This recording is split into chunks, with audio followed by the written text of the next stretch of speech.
well, we'll get started now.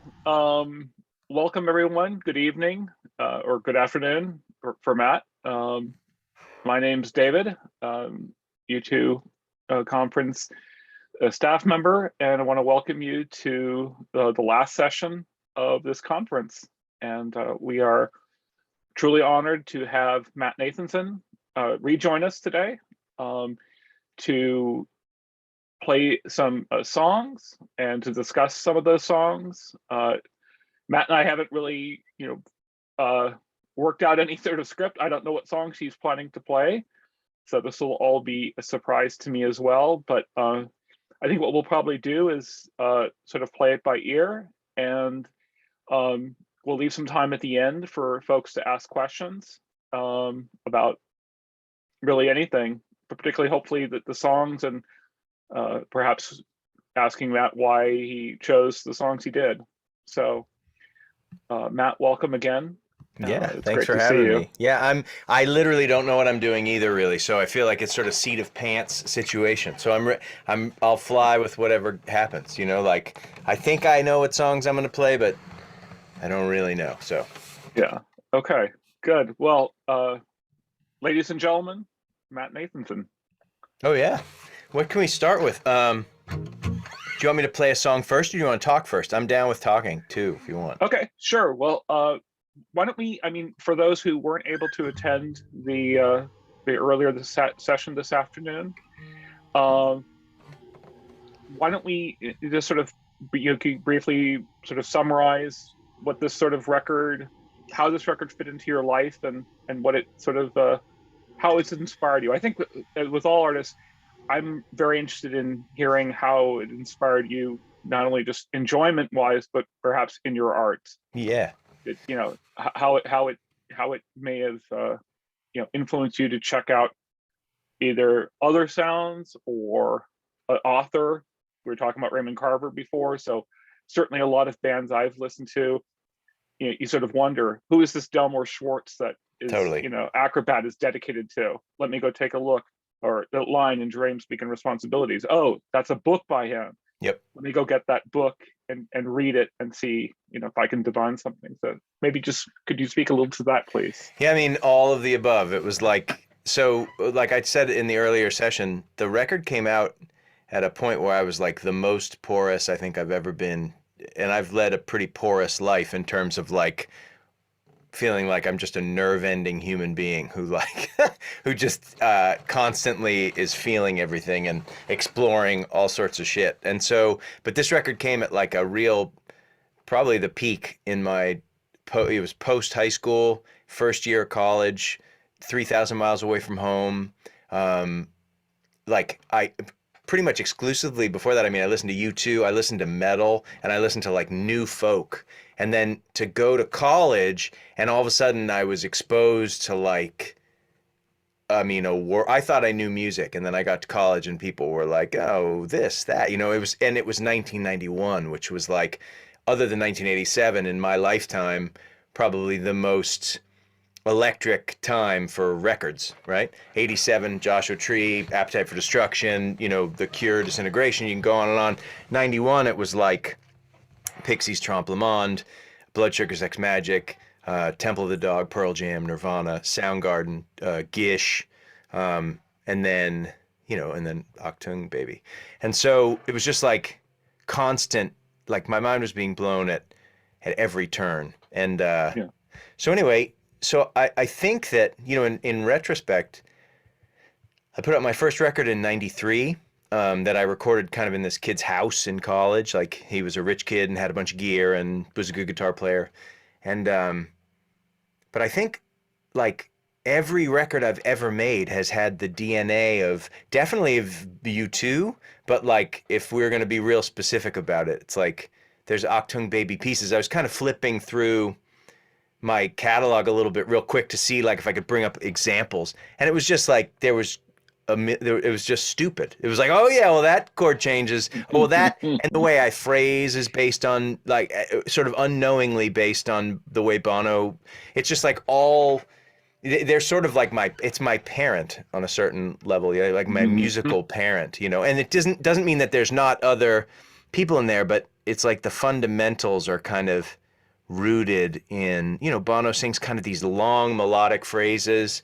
There's not a lot of like, the way it works now is real rhythmic, and because hip hop became such an influence, and it's so great. But I always feel the most comfortable kind of singing these long phrases, and sort of the things that feel a little more, like rhythmic, not necessarily my strong suit, And so it's just one of those things where, and when I was taking apart Achtung Baby, so I did that. I did a covers record, Achtung Maddie, but like, and taking apart those songs for the first time, because I never really covered U2 songs ever in my life, because I sort of felt like, well, you don't tread on the area where things are, already have been done the right way. It's like, it Right. was always fun to, my interpretation of, I could do anything, but I would rarely tackle, maybe Sweetest Thing. I might take like a B-side, and something that was sort of, Sweetest Thing's kind of inconsequential, but like With or Without You is my favorite, and it's my favorite musical moment of all time, right? To me, it's like, so, but I never covered With or Without You. And then Achtung Baby came along, and I never covered One, or Love is Blindness. So to take these songs apart and realize, holy shit, that chord change is exactly the chord change that I had in 1989 that I put in that song, or I mean, not 1999 that I put in that song, or, there were these things where I was like, it was blowing my mind. Not only that, but taking apart that record, I realized how much Manchester, you can hear it in certain songs, but it's in every song. Like, Yeah. it really is like in the genetic makeup of Achtung Baby is like all the shit that was going on in Manchester, even Yeah. in the songs where you feel like it's not there, like it's there, it's happening. So anyway, it's the same thing for me, where it's like every time I think it's not there, it's like you mentioned, someone wanted to hear Drop to Hold You, which is a song I don't think I've played since I recorded it, which is rad that somebody wanted to hear it. But that's a very U2 song. Like, I went back to listen to it for a second, and my delivery of it is like, I got a love that comes in colors. It's like, holy fuck, like you realize how much it was just a seminal, building block of who I am. I love the notion of the parent part, because I think that's everyone is obviously heavily influenced by their parents, but it's a certain, it's not necessarily your most lasting influence, or it may not be. Or it's one you have to get over for sure. In Yeah, my case, I got the fuck away absolutely from it. Yeah.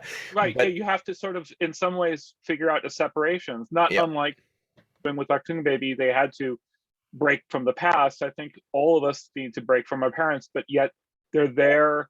There's some sort of influence, and so I think I can appreciate what you're saying with respect to, although there's no obvious blood relationship, the musical relationship there.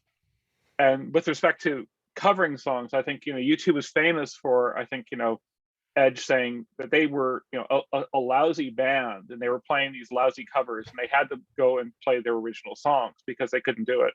Yeah. And the last session we had, actually, there was a comment about the least favorite thing about Achtung Baby, and I sort of said it was the covers they did of things like Paint It Black Sure. and Fortunate Son, because those are such iconoclastic songs that it's like hard to improve upon them. Or with Rattle and Hum, Helter Skelter, it's like, don't even tread there. It's funny. Do your originals. I felt that I way. can understand the fear of covering something as special. So you're a brave man, Matt Nathanson. Oh, I'm definitely a dumb man, but I appreciate it. I think No, brave.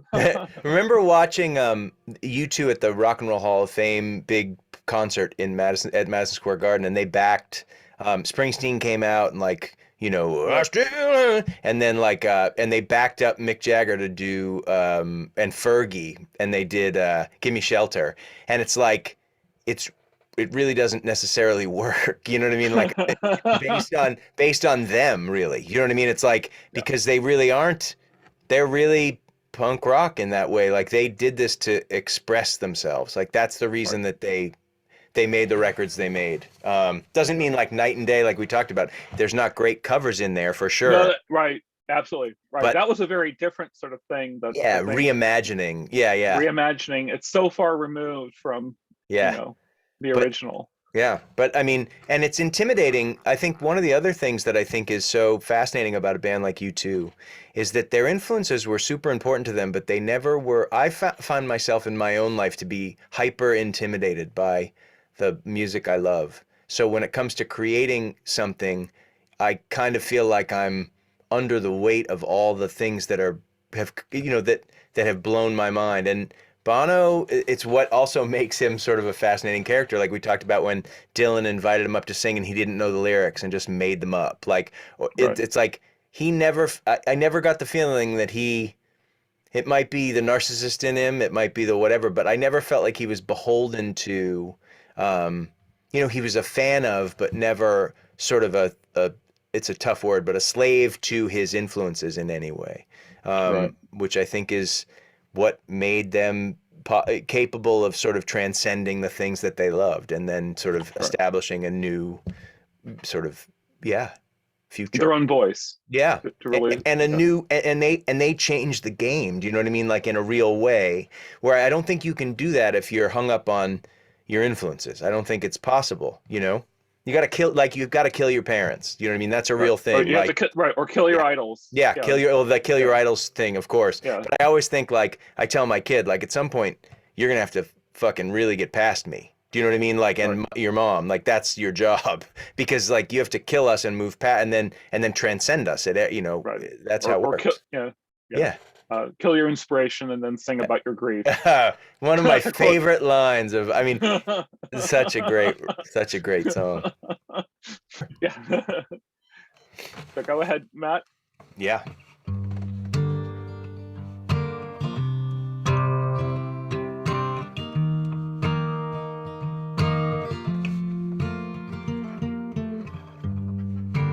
Is it getting better? Or do you feel the same? Will it make it easier on you now? You got someone to blame. You say one love, one life, when it's one need in the night. One love, we get to share it. Leaves you, baby, if you don't care for it.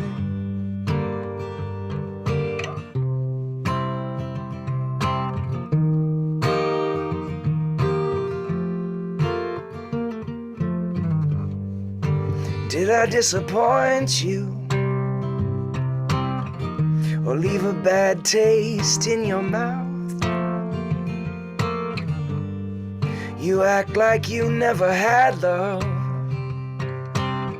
Then you want me to go without.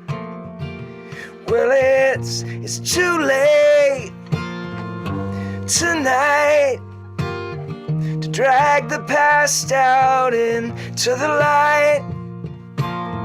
We're one, but we're not the same. Well, we carry each other. One love.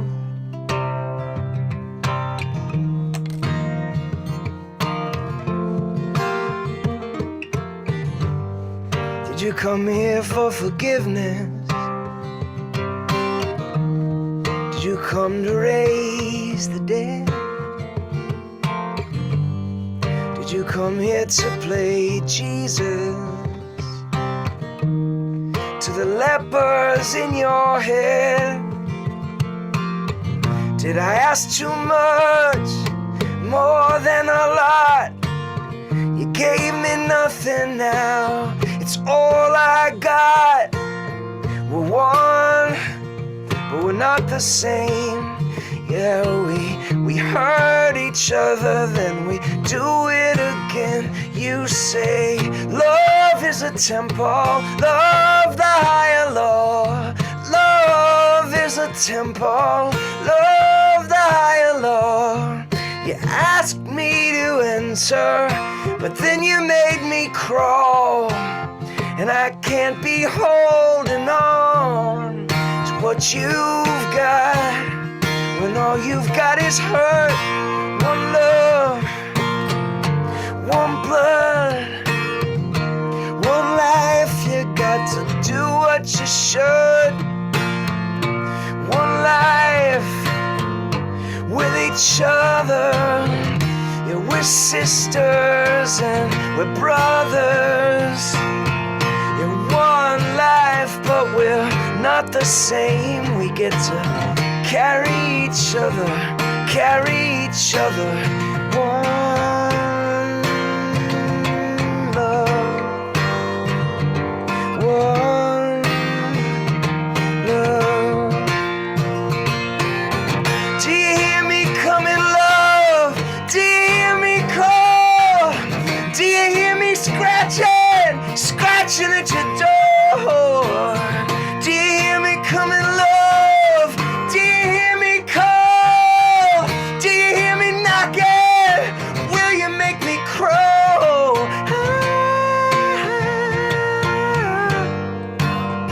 Oh, yeah, yeah, love.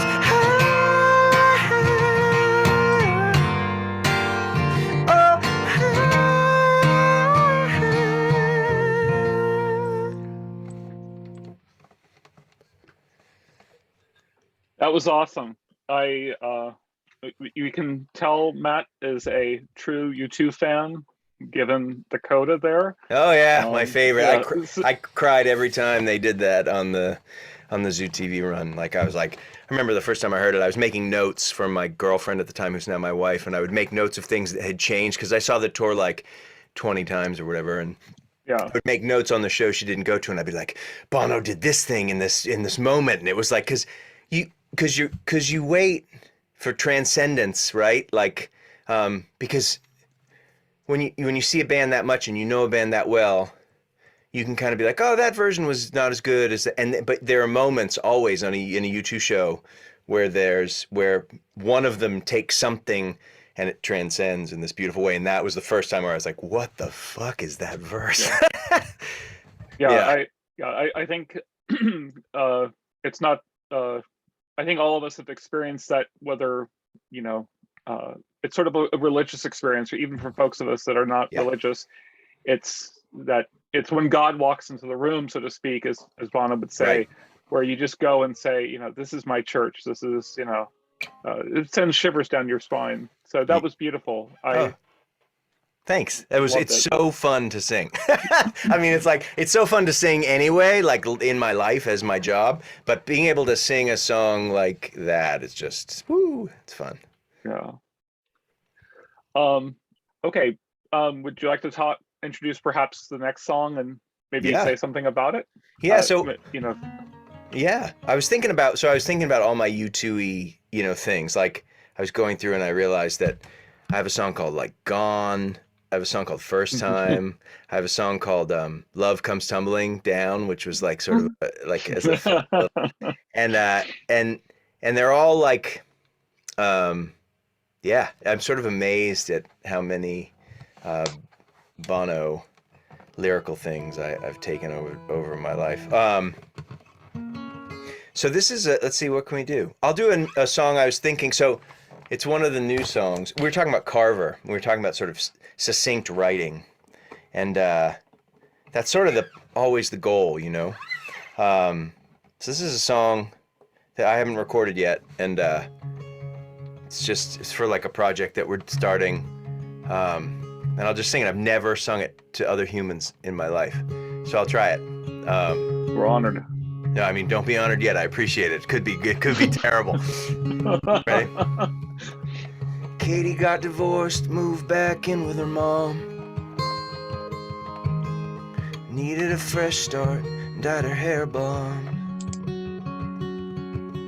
She's telling me this in the parking lot of the Burlington Mall. We are older now, she's still beautiful. I'm back for the funeral.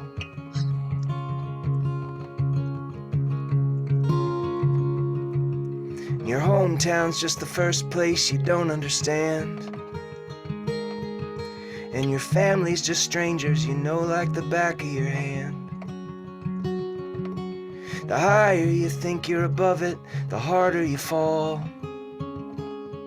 It's a penthouse view of a brick wall. I'm back for the funeral. You can build yourself a rocket, you can ride it to the moon. You'll still wake up some morning in your old bedroom. And it's not gonna kill you, but it feels like it will when your shithead friend takes a month's worth of pills. I'm back for the funeral.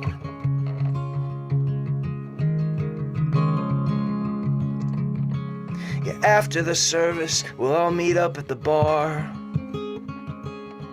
where my dad used to drink. Now he just drinks in the yard. And we'll laugh about all the young dumb dreams we had. And we'll pretend we're all only sad 'cause we're back for the funeral.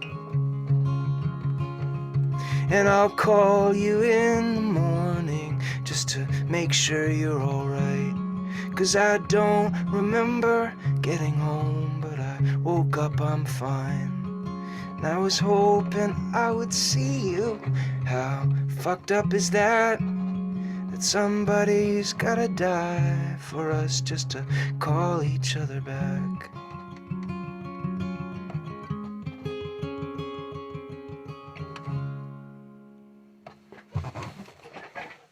That's beautiful.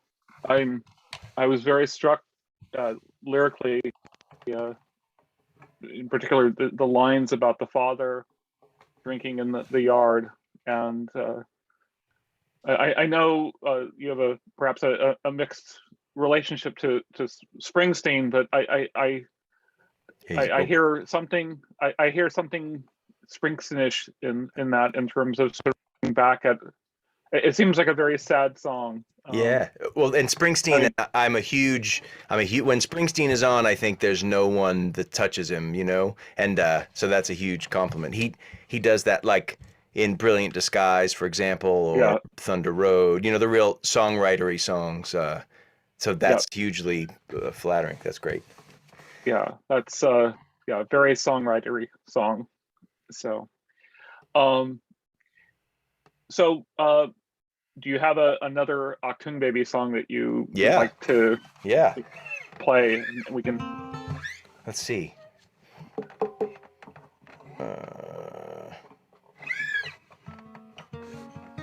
There's on the record. There was a couple cool. I did this with my friend and guitar player Aaron. We sort of did the record together. We did a Def Leppard one, like an EP for Def Leppard a couple of years ago, and we did a dedication to like the songs of bands from Chicago. Like, so I want to do this thing where I get to pay tribute to my heroes. I think I want to do an Indigo Girls one next, because they were hugely influential. And there's arrangements where I was fortunate enough the guys in Def Leppard loved the Def Leppard. They got it and they loved it. And Joe reached out, and Rick, and they were talking about the arrangement of one of their songs, and they were like, the arrangement is like exactly how it should be done, like in a reinterpretation. And Aaron and I have dreams of like certain songs, you know, like Acrobat. We did a version of Acrobat that I think is really great, and it sort of moves me. And I'm always like, oh, wouldn't it be fun if they thought this was a great arrangement. But my arrangement of Love is Blindness is actually based on the Edge's acoustic version of it that's in From the Sky on Down. Because obviously it's his song in a certain way. You know, the whole record is kind of his record, you know, really.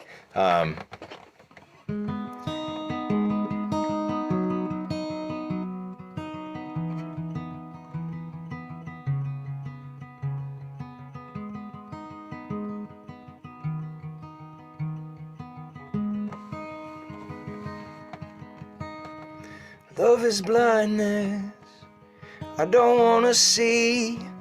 Won't you wrap the night around me? Oh, my heart, blindness. In a parked car, in a crowded street, I see your love made complete. The thread is ripping, the knot is slipping. Love is blindness. Love is clockworks and cold steel, fingers too numb to feel. Squeeze the handle, blow out the candle. Love is blindness. Love is blindness. I don't wanna see. Won't you wrap the night around me? Oh, my love, blindness. A little death without mourning, no call and no warning. Baby, a dangerous idea. It almost makes sense.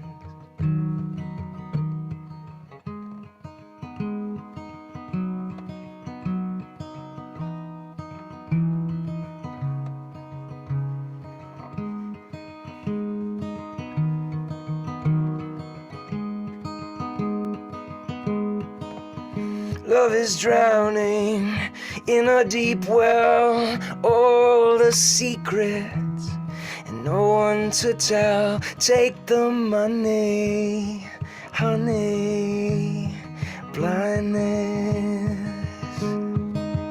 Love is blindness. I don't wanna see. Won't you wrap the night around me? Oh, my love, blindness. That's wonderful.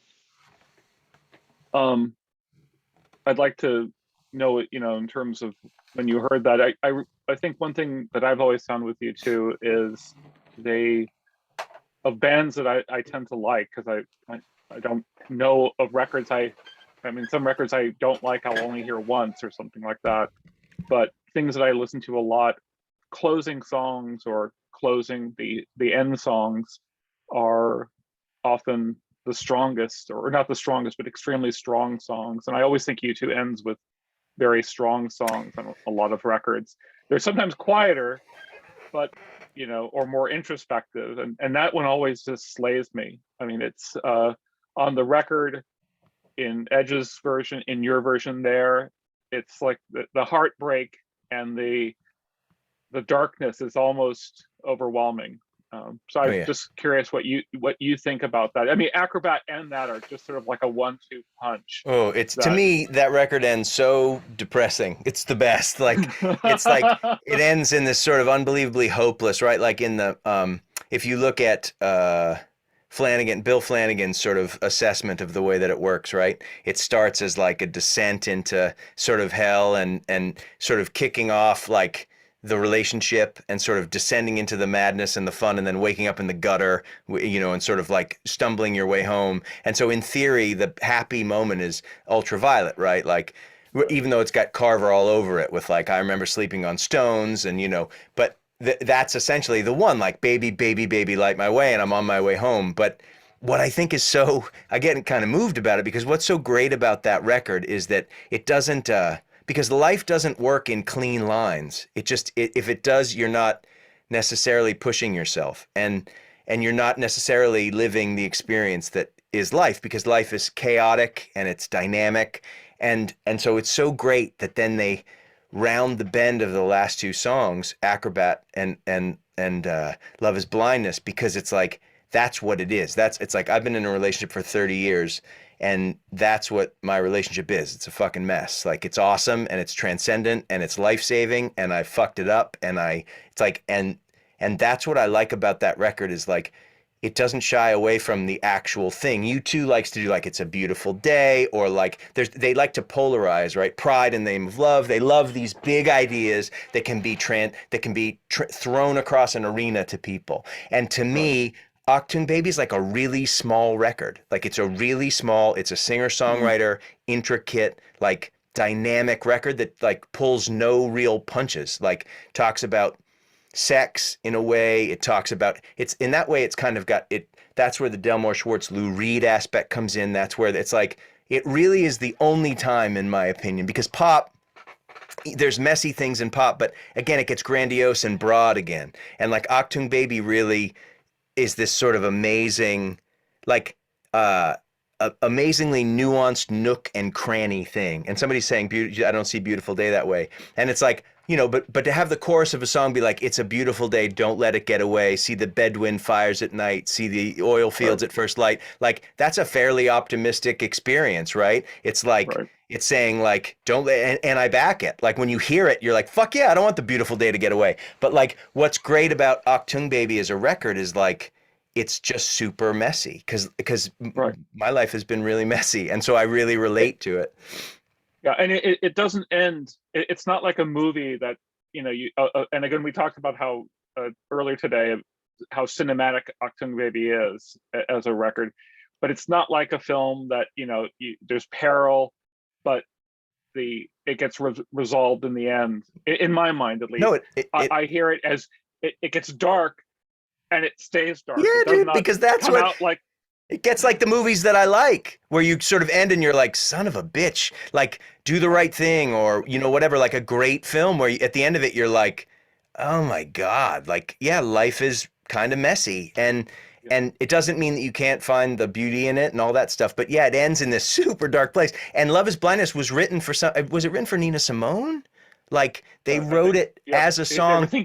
They were thinking about like pitching it to somebody else, which is crazy because when you hear it, you're like, well, this really works in the grand scheme. But anyway, it's fun. Yeah.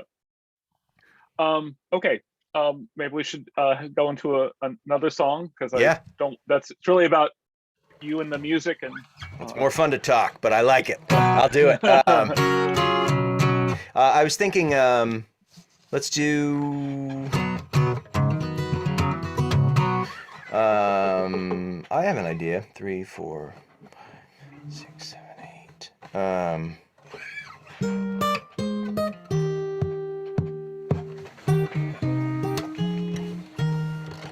So this is kind of an optimistic song in theory, kind of My Beautiful Day, and then the lyrics get a little. I remember when I wrote this song, the people at the label, there's a line that says, I got a head full of sharp knives, and someone was like, I think that really gets in the way of the song being positive. Like, and I was like, yeah, but that's what's real. What the fuck? I'm not trying to sell Coca-Cola. Do you know what I mean? Like, I'm not trying to give somebody a feeling of like, isn't life amazing? It's like life is nuanced and rad and totally fucked up.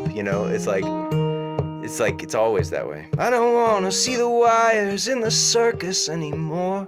I want to dream and make believe people can fly. Yeah, I don't need to be reminded what it takes to kill the fun. I got a head full of sharp knives. Yeah, it's easy to get colder, and it's easy to forget. So meet me where the lights dim. Ooh.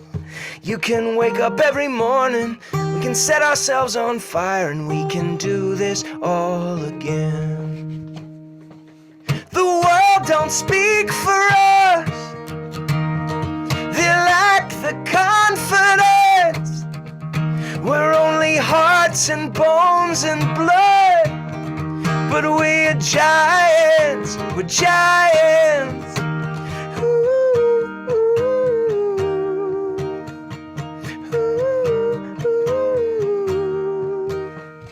I wanna roll around the darkness until the darkness goes away, until the television finally tells the truth.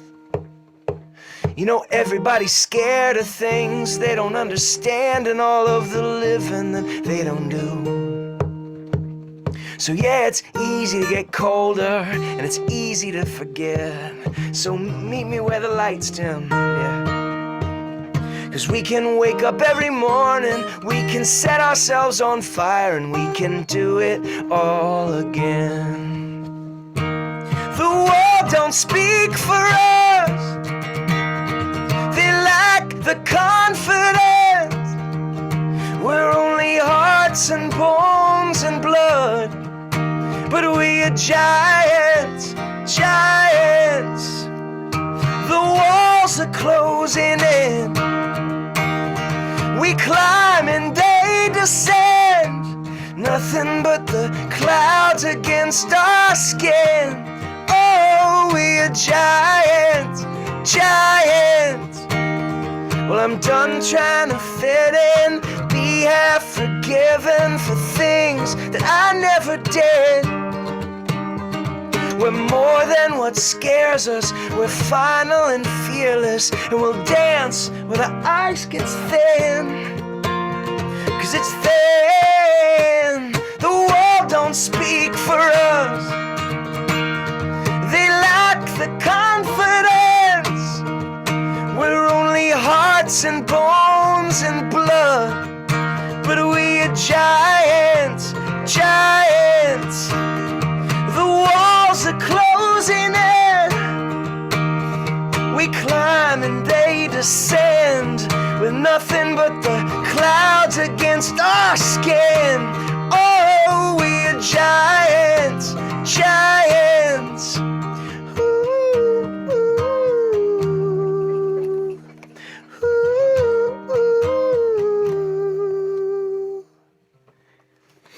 ooh, ooh. Came apart there. I forgot to. That was one I didn't mean to. I didn't know I was going to play, so I don't even think that was in the right key. But it was fun to do. Yeah, it sounded great. Thinking of lack of confidence being on the ice, and I think that's as a metaphor makes total sense. And Yeah. but yeah. I wanted to ask you, so one thing, I was listening to Achtung Baby earlier in the week before your record dropped, and one thing that occurred to me was I heard Adam much more than I had, Oh yeah. and I think Adam's really come into his own, I think, in the past 10 years. I mean, he's always been there, obviously, but I just, it seems like, especially the last record, Songs of Experience, I hear Adam all over.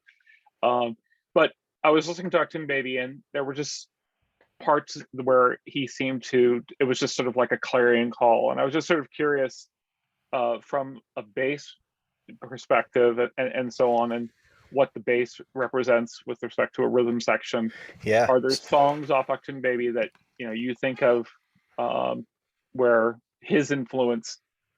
Because enough about Bono and Edge. I mean, let's Well, talk the about rhythm section is really important to Achtung Baby, actually. Like the rhythm section, Larry and Adam are super crucial. And the other day when I was listening and I heard Bono's vocals in a different way in the shower at this hotel, I also heard the low end. I've always noticed it, but I really noticed it in this bathroom. And like, Larry took drum lessons, right? From a teacher in New York City. That's sort of like a known thing. And Adam as well. Like the rhythm section stepped up their game on this record. This is really where it started to happen, because on Joshua Tree, Adam was sort of straight eights, or playing with a pick, or it didn't really have. All of a sudden, the rhythm section got sexy. Like it started to get movement, and that has so much to do with Adam. There's so much like greasy, sort of like sexy. And there's a great story, and I don't know where I heard it, but that Bono was hitchhiking, got into a car, and they were listening to. He was somewhere in the desert, like. I don't know if this is myth or whatever, but got into a car. Someone was playing Def Leppard Hysteria, and he was listening, and they realized it was Bono, and they changed and put Joshua Tree in, and he said he was really underwhelmed by the bass, like he was underwhelmed by how anemic the low end of Joshua Tree sounded compared to Hysteria, which is a very pop record with a lot of bottom. And so Achtung Baby really becomes the record where U2 starts to swing in like a real sexy way. And again, that's like Lanois brings a lot of that, right? He brings a lot of that out. Lily White's kind of a white, like Lily White like listened to a lot of punk rock and rock. Lanois listened to a lot of soul and a lot of like, and so Achtung Baby really is the record where the rhythm section shines. And it's funny because from the Sky on Down documentary, Larry talks about how difficult it was for him to get his head around it. But like, and Larry always has sort of done, Larry got a little more nuanced on that record, but it really is Adam who like, because once the bass is the glue, and so if the glue is sort of lubricating and sort of moving around and just sexy as fuck, and he kind of got sexy as fuck at that point too. You know what I mean? Like, because if you look at the Joshua Tree, you look at Unforgettable Fire, he was kind of nerdy, and then all of a sudden, Achtung Baby, he just kind of looked sexy. I mean, they all looked sexy, but like he really became sexy. Like he he's got his swagger in a real Naomi. way. Yeah, and Naomi Campbell's influence. Yeah. Oh God. Yeah. So, and that was it. It was like that was kind of how it went. And so, yeah, it's funny that you bring up the bass because it's a huge part of why that record swings like that. Yeah. Okay. Do you have another song you'd like to play? Yeah, I'll do one more if you want. We can do. We'd like to hear as many songs as you are up to playing. Well, this one might be the end of it. I don't know. I see how I can do. This is. Let's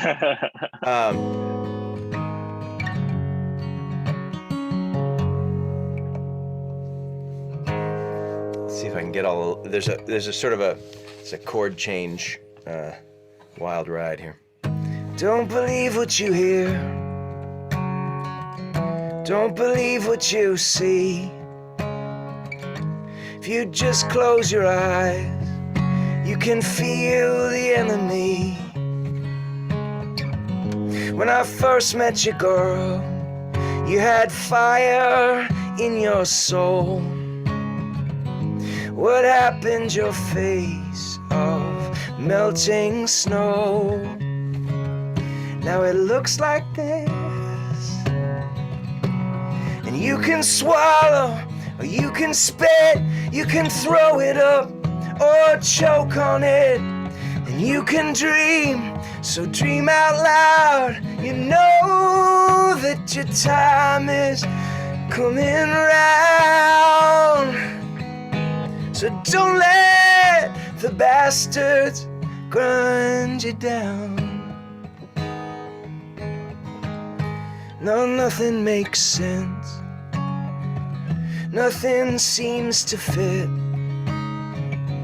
And I know you'd hit out if you only knew who to hit. And I'd join the movement if there was one I could believe in. Yeah, I'd break bread and wine if there was a church I could receive in. 'Cause I need it now to take the cup, to fill it up, to drink it slow. I can't let you go. I must be an acrobat to talk like this and act like that. And you can dream, so dream out loud. You know that the time is turning round. So don't let the bastards grind you down. Oh, save me. What are we gonna do now that it's all been said? No new ideas in the house and every book has been read.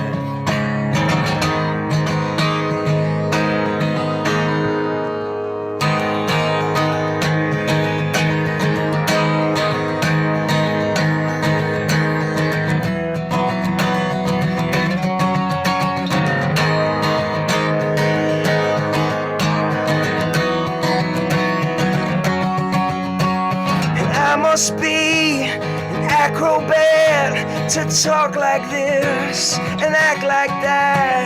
And you can dream, so dream out loud. And you can find your own way out. And you can build, and I can will, and you can call. I can't wait until. And you can stash, and you can seize, and in dreams begin responsibilities. And I could love, yeah, I could love.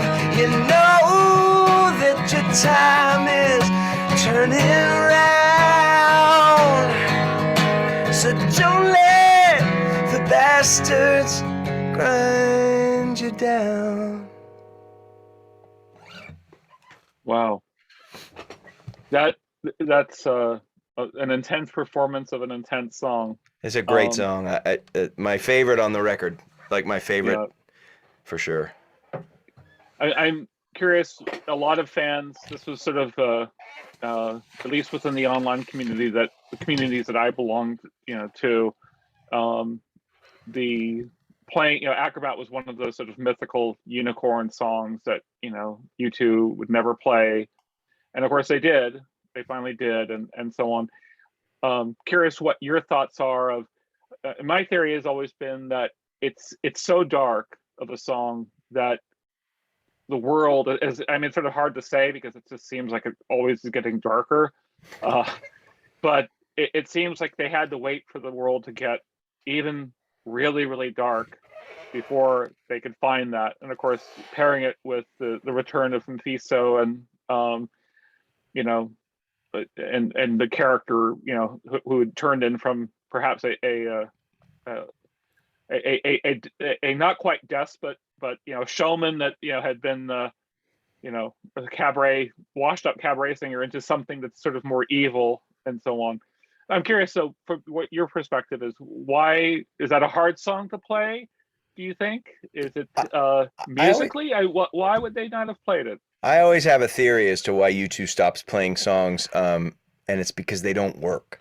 So like Ultraviolet, they played all on the Zoo TV tour, and Acrobat and like Wild Horses, for example, was like, this is gonna maybe blasphemous, but like Wild Horses never sounded as good. They're always tinkering, right? Like they're always kind of remixing songs after they've come out. Wild Horses, the single mix is different than the album mix.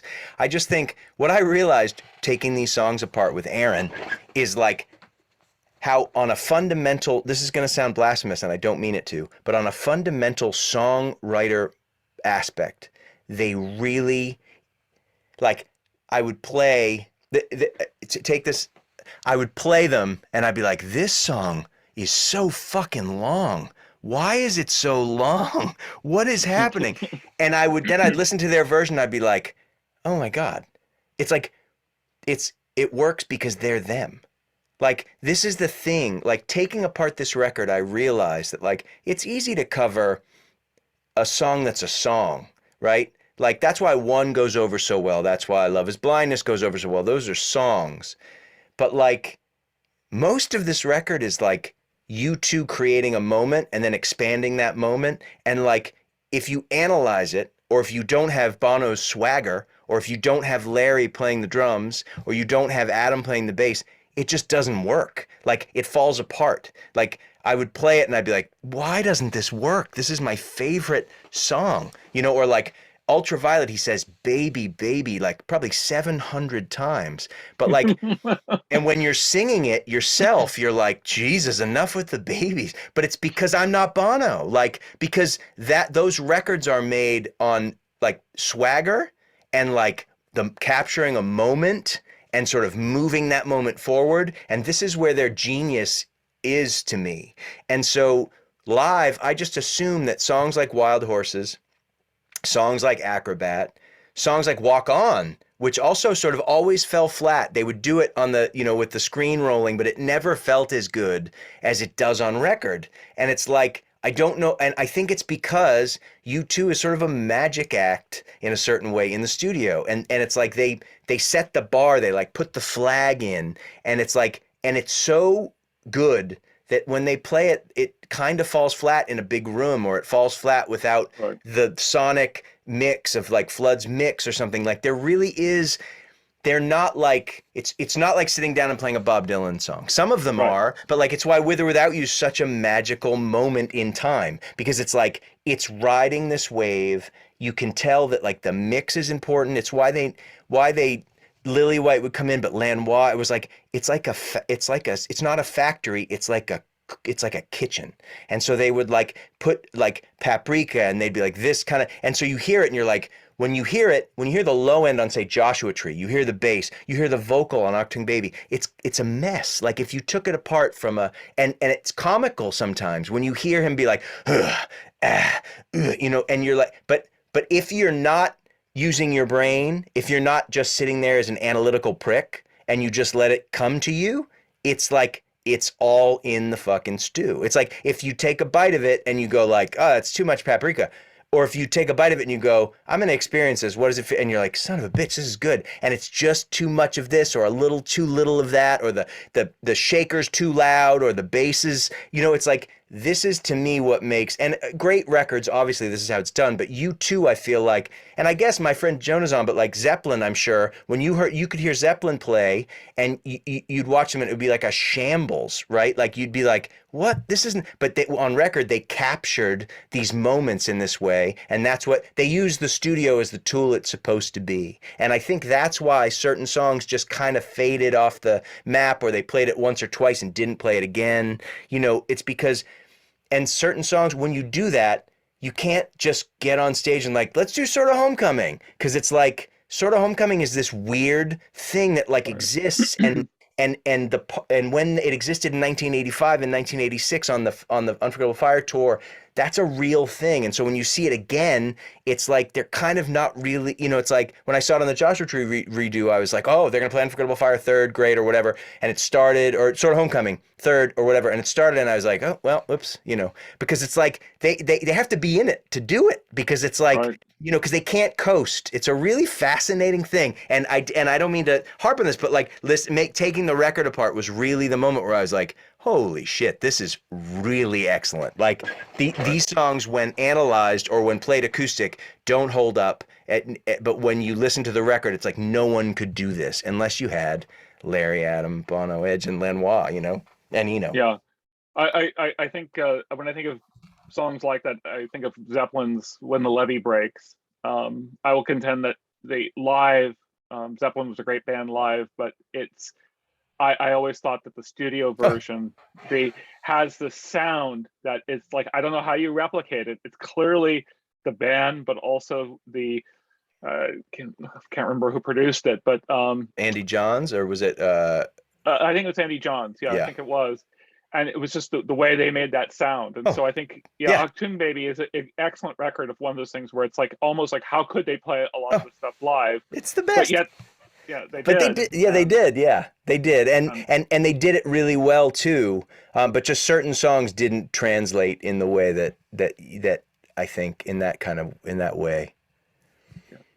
I wanted to give actually folks a chance to ask some questions if you're up for that. Oh my God, if they have any questions.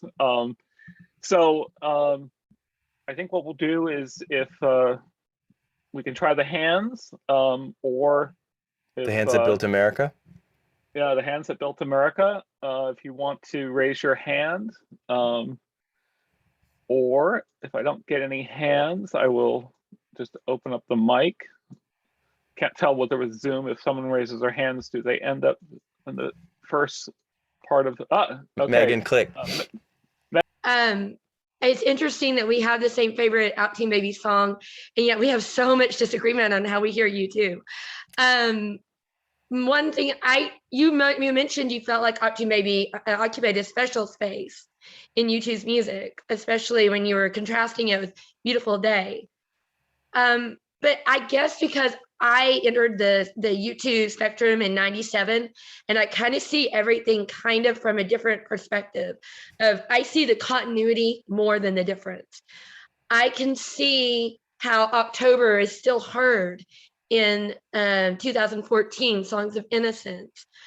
I just wondered, do you see more continuity or discontinuity? Because you mentioned Beautiful Day, but to me, there's still a lot of darkness in Beautiful Day. The heart of the bloom, it shoots out of a stony ground. The stony ground is still there. The bed when fires at night, the oil fields at first light. I think that Beautiful Day, because its melody is very uplifting, is maybe not seen as mixed as I think it is.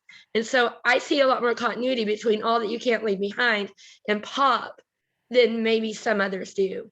Yeah. Do you see more continuity or more difference in No, the no, two? I think we're on the same page in this respect. I feel like Beautiful Day, to me, the song really, like, obviously it takes off in the chorus, but that touch me, take me to that other place, teach me, I know I'm not a hopeless case. Like, but there's an optimism in that I think Achtung Baby doesn't necessarily have.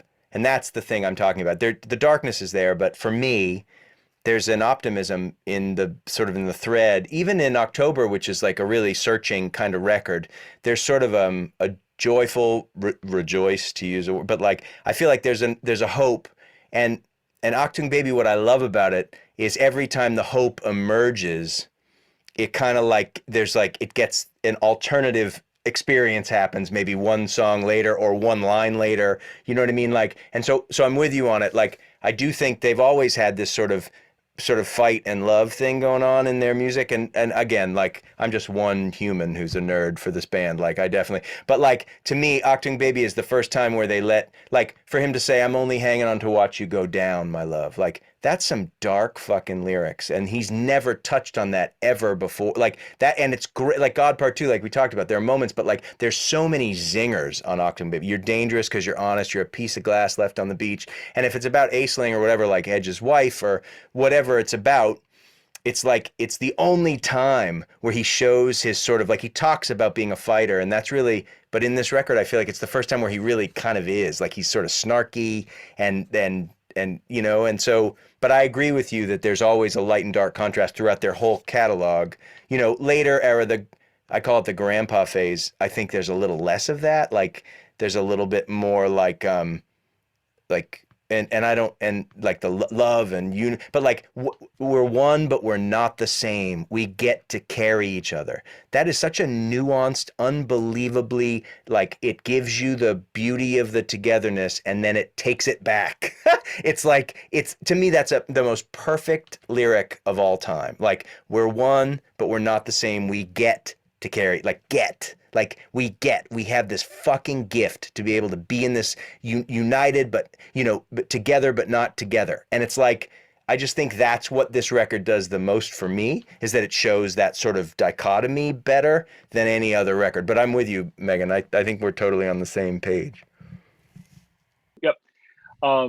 Yeah, and I think the word responsibility there is, you know, we have a responsibility to carry one another.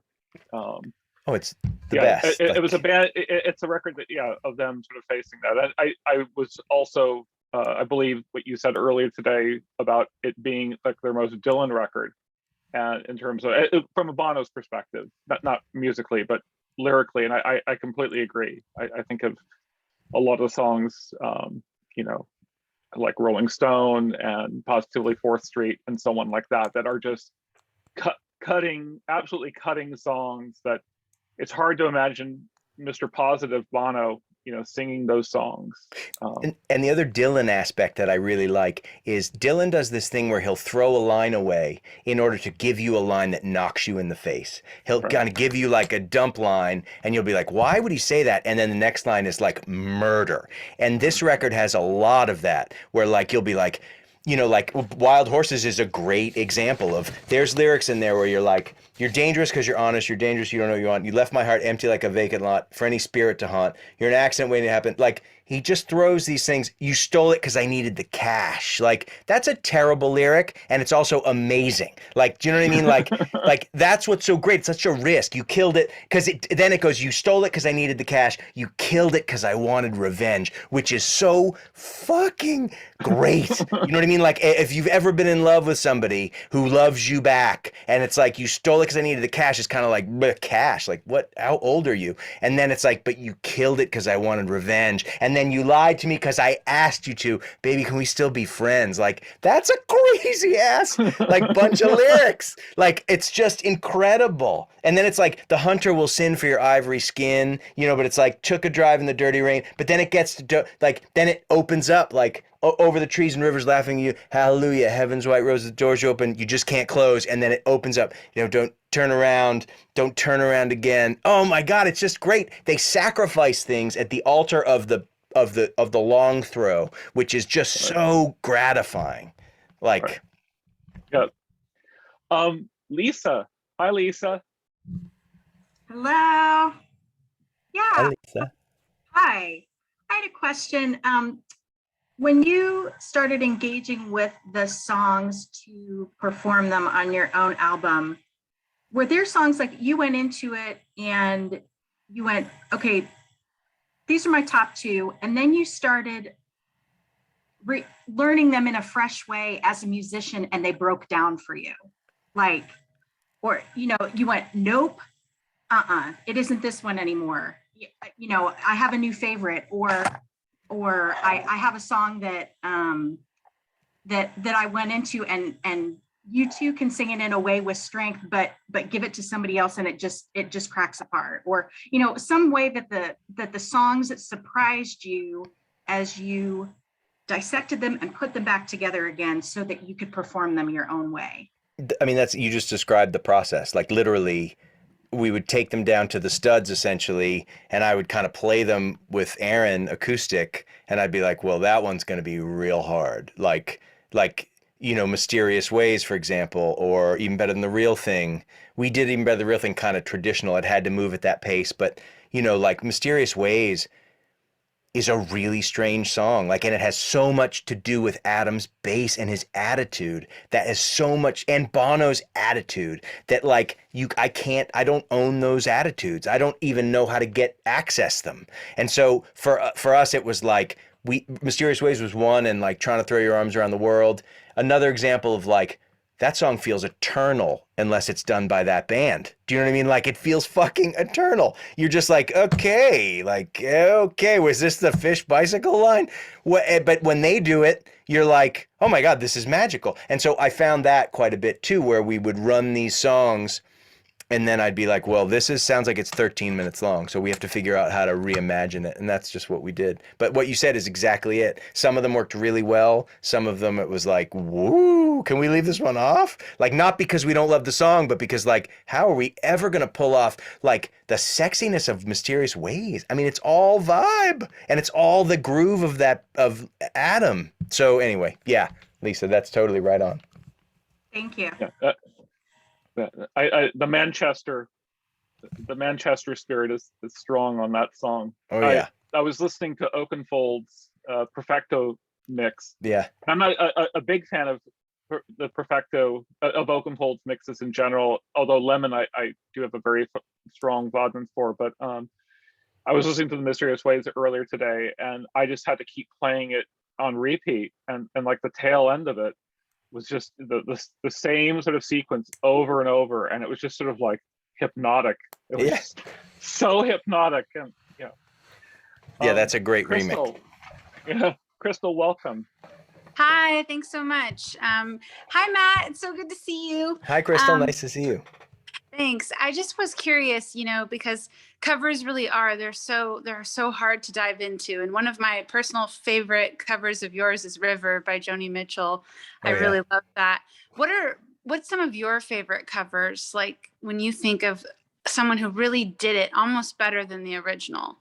There's what it usually comes down to is when I listen to it and I hear the song in a different way than I've ever heard it, right? So there's like the Counting Crows do a version of Ghost in You by Psychedelic Furs that's like an acoustic version of that song, that I just never paid any attention to that song until they did it, until Adam sang it. And then I was like, oh my goodness, that kind of stuff. So that's usually where it comes from, is like, so obviously there's covers that like Nothing Compares to You, and certain ones that like sort of are owned by the people that do it. But it's really fun to hear sort of broken down versions. I'm trying to think the best. I mean, the Counting Crows one comes to mind, really. Ghost in You. It's like it's crazy how it cracks that song open. Yeah, that was a good question. I wish I had sort of looked in my record collection, but that's pretty much, I know there's others, but I'm kind of having a senior moment. I'll think about it more and I'll let you know. But it's the best when you hear it and all of a sudden you hear it in a different way. That to me is everything. Yeah. Sherry has a related question. Sherry, do you want to ask Matt, or would you like me to ask the question? Sure, thanks, David. Matt, being such a huge U2 fan, and I feel like we're among our tribe here. Is there another U2 album in their collection that you would even attempt to reimagine? That's a really good question. And no, there isn't. But that being said, my next favorite record, a kissing cousin to Achtung Baby, is Unforgettable Fire, which I think I love talking about that record and how they sped the drums up, here, and he vamps the lyrics there. And, it's like Elvis Presley. It's like Unforgettable Fire is such a fantastic mess. Do you know what I mean? It's like there's like a instrumental song, there's an a cappella song, there's 9 songs on the whole record, and one of them is Sort of Homecoming Drums slowed down with him just making up lyrics, Elvis Presley in America and Promenade both.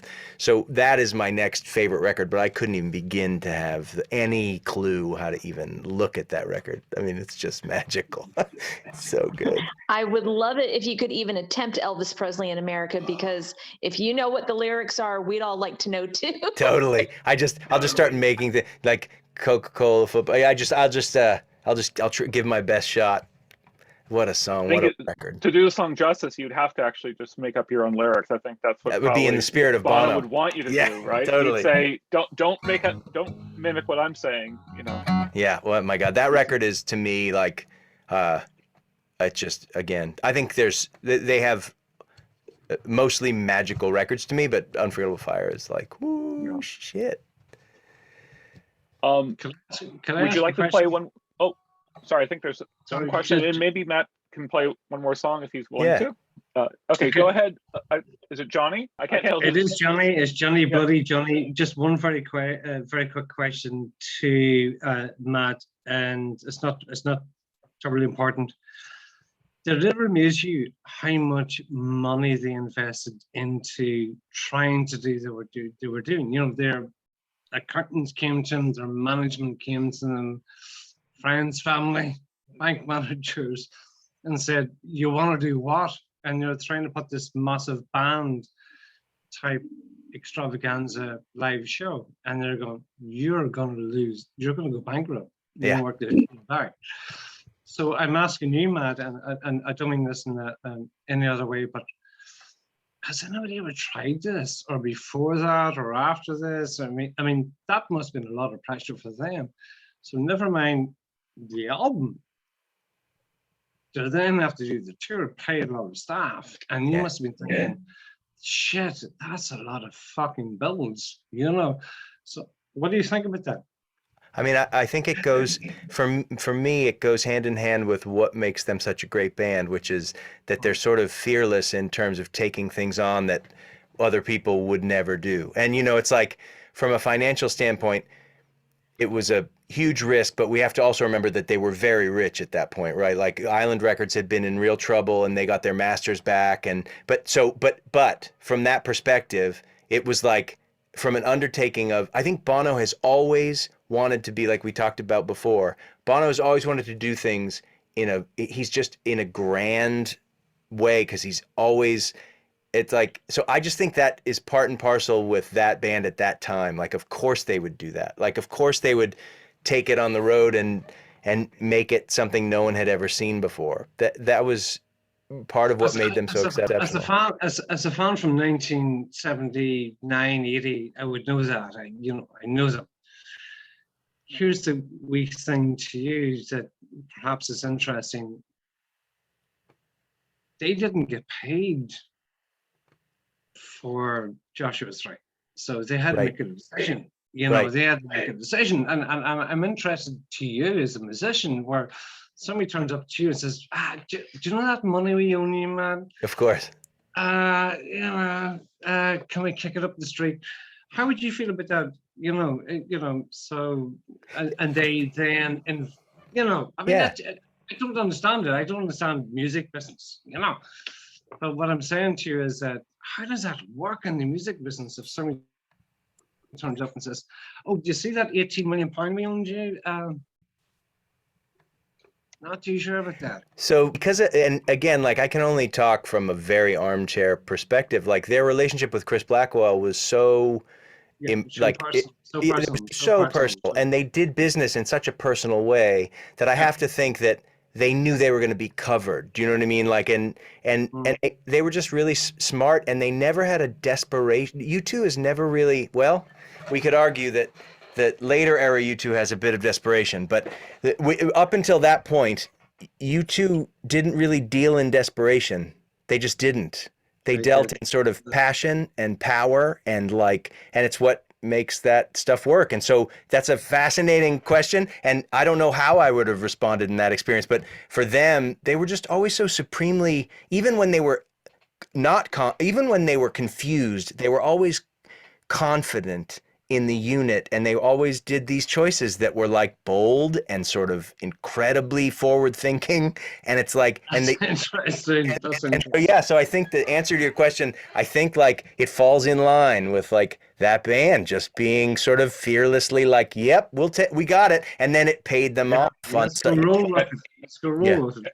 Yeah. Matthew, and I think they were also, thank you so much. Thank you so much for that. Thanks, Johnny. It was great to talk about that. It's fun. Thank you.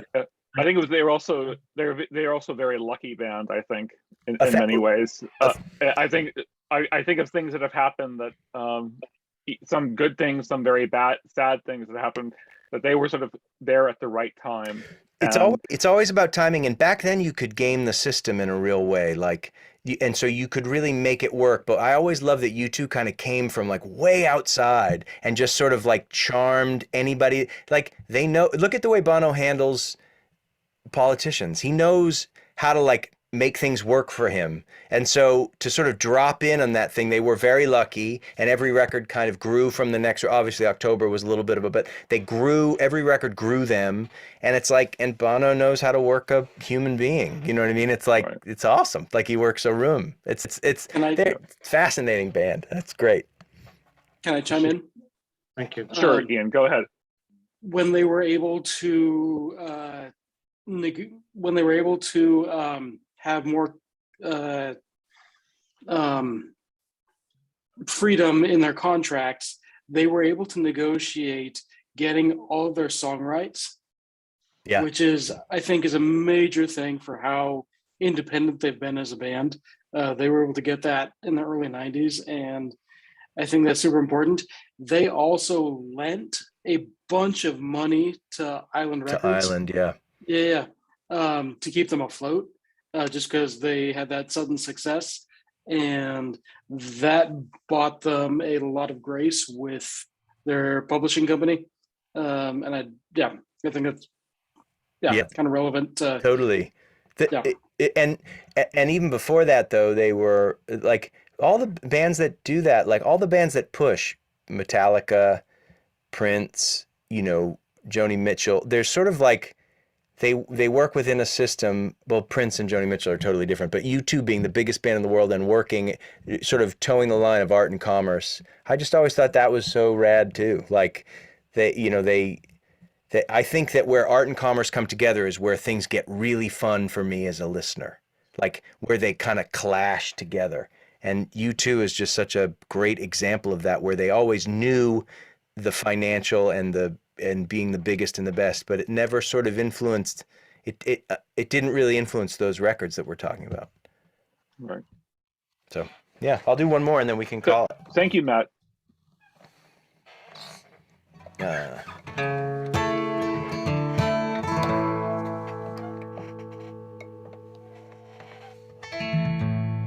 I realized in this song there's a Wild Horses nod, which I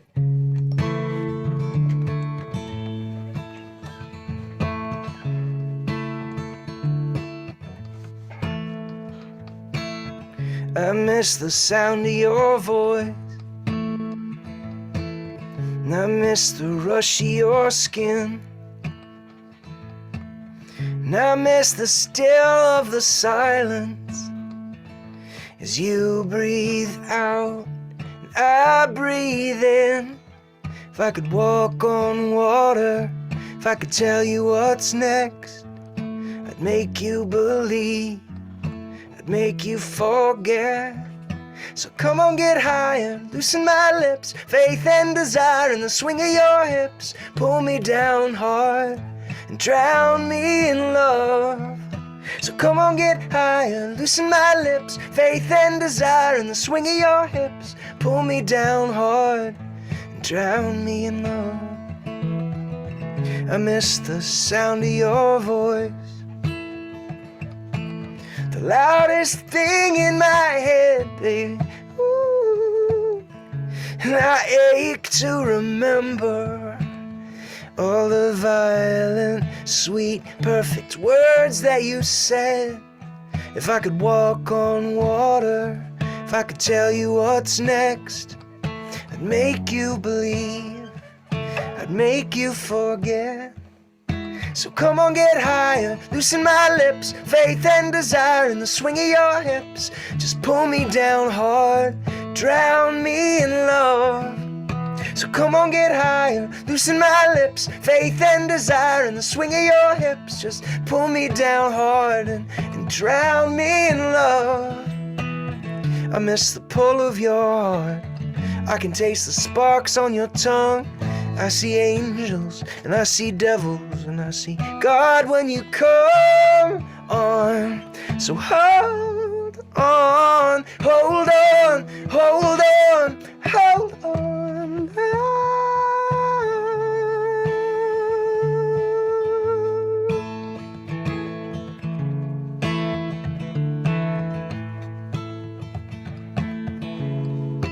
Sing sha-la-la-la-la, yeah.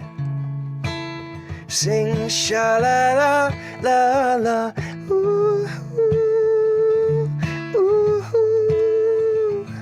ooh, ooh, la-la.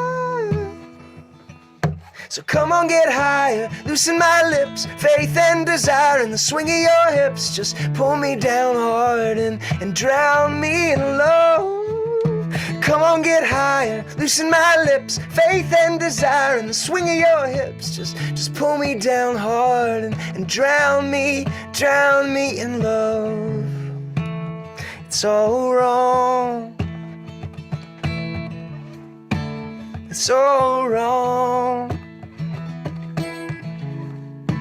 It's so right. So come on, get higher, loosen my lips, faith and desire in the swing of your hips. Pull me down hard and drown me in love. Ladies and gentlemen, Matt Nathanson. Oh, you all, this Thank has you. been so fun. Thank you for indulging me in this situation. And David, thanks for inviting me to talk about this record. This has been a fucking blast. Yeah, it's likewise. Folks, Achtung Baby is now available. You can go to mattnathanson.com and there's places to stream it, download it, buy the vinyl, buy some really cool merch. Matt, I can't tell you how much I appreciate you coming and speaking with us both earlier with Elisa and then having these great performances. It's wonderful to have you. All right. Bye, everybody. Thanks so much. Thank you so much. Thank you. Bye-bye.